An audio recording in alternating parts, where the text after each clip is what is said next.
Sa ulap ng hula ni Malakay, huling paparaw ay darating na. Si Petrus Romanus sa dulo ng tala, magwawakas kaya ang ating sigla. Sa pangalan ng Pietro, nalaman ng dila, isang misteryong walang paglaya. Pantay ng luha sa gitna ng tiwala, talabay liwanag o paanang dilim. Noong ika-8 ng Mayo, 2025, ang Simbahang Katoliko ay muling isinulat ang kasaysayan sa paghalal kay Robert Francis Prevost bilang bagong Santo Papa, na ngayon ay kilala sa pangalan Pope Leo XIV. Sa kanyang pagpili sa pangalang ito, nais niyang magbigay pugay kay Pope Leo XIII, na kilala sa kanyang progresibong katuruan ukol sa mga karapatan ng manggagawa at kataruang panlipunan sa pamamagitan ng ensiklikang Reform Novarum. Ang kanyang pamumuno ay inaasahang magtutulay sa panibagong yugto ng pagkakaisa, habag at reforma sa simbahan. Si Pope Leo XIV ay pinanganak noong September 14, 1955 sa Chicago, Illinois, USA. Siya ay anak nina Luis Marius Prevost at Mildred Agnes Martinez. Lumaki siya sa isang pamilyang may matibay na pananampalataya at simpleng pamumuhay sa Dalton, Illinois. Siya ay may 2 kapatid na lalaki, sina Luis at Chan, na naging bahagi ng kanyang buhay na puno ng pagmamalasakit at pagkakapatiran. Ang edukasyon ni Pope Leo XIV ay nagpapakita ng lalim ng kanyang kaalaman at pananampalataya. Nagtapos siya ng Bachelor of Science mula sa Villanova University at kumuha ng Master of Divinity mula sa Catholic Theological Union. Kalaunan ay nagtungo siya sa Roma upang pag-aralan ng batas kanon sa Pontifical University of St. Thomas Aquinas, kung saan siya ay nagtapos ng licentiate at doctorate in canon law. Bago pa man mahalal bilang Papa, si Robert Prevost ay kilala sa kanyang masigasig na paglilingkod bilang missionary sa Peru, kung saan naging obispo siya ng Chiclayo. Nagsilbi rin siyang Proy General ng Order of St. Augustine at huling tumayong prefect ng Dicastery for Bishop. Sa liwanag ng araw, ang kanyang karanasan sa parehong pastoral at administratibong larangan ay nagsilbing matibay na pundasyon para sa kanyang bagong tungkulin bilang Santo Papa.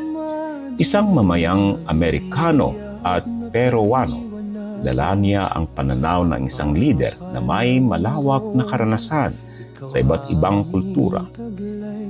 Kilala rin siya sa pagiging mahinahon, bukas sa dialogo at tagapagsulong ng pagkakaisa sa gitna ng mga pagkakaiba. Sa kanyang libreng oras, nasisiyahan siya sa paglalaro ng tennis, pagsubaybay sa basketball team ng Villanova at pakikihalok sa simpleng kasiyahan tulad ng wordplay, at madalas siyang nilalaro kasama ang kanyang kapatid.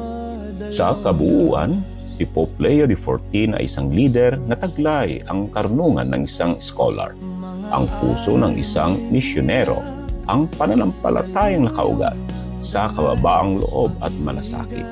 Sa kanyang pamumuno, umaasa ang simbahan sa isang bagong yugto ng pag-asa, pakikinig at pagbubuklod sa mga mananampalataya sa buong mundo. Sa liwanag ng araw, bagong umahon, tinanghal ka ng langit sa tono ng layon. Gabay sa madilim, nagliliyab na kaliwanagan. Papa ng Roma, ikaw aming taglay na panalangin. Leo ang pangalan, koronang dalisay. Sa pagmamahalan, ikaw ang tagapaghatid ng kalinawagan. Tinig mo'y matamis, tagos sa kaluluwa. Papa ng Roma, bagong araw'y dumadalaw na.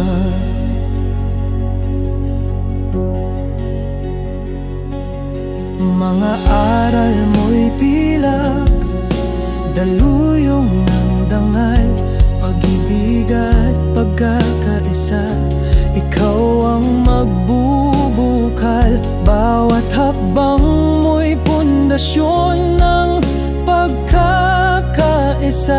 Sa Roma, ikaw ang pusong gumagabay sa masa.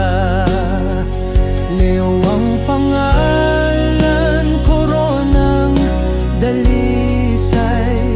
Sa pagmamahalan, ikaw ang tagapaghatid ng kalinawagan. Tinig mo'y matamis, tagos sa kaluluwa. Papa ng Roma, bagong aray dumadalaw na.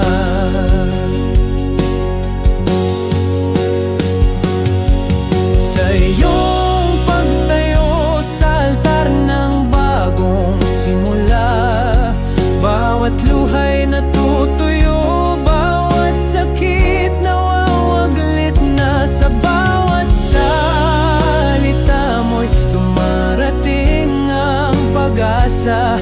Leo, Papa ng Roma, aming sulyap sa himala. Leo ang pangalan, koronang dalisay.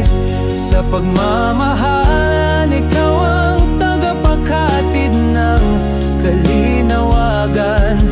Tinig mo'y matamis, tagos sa kaluluwa. Papa ng Roma, bagong aray dumadalaw na.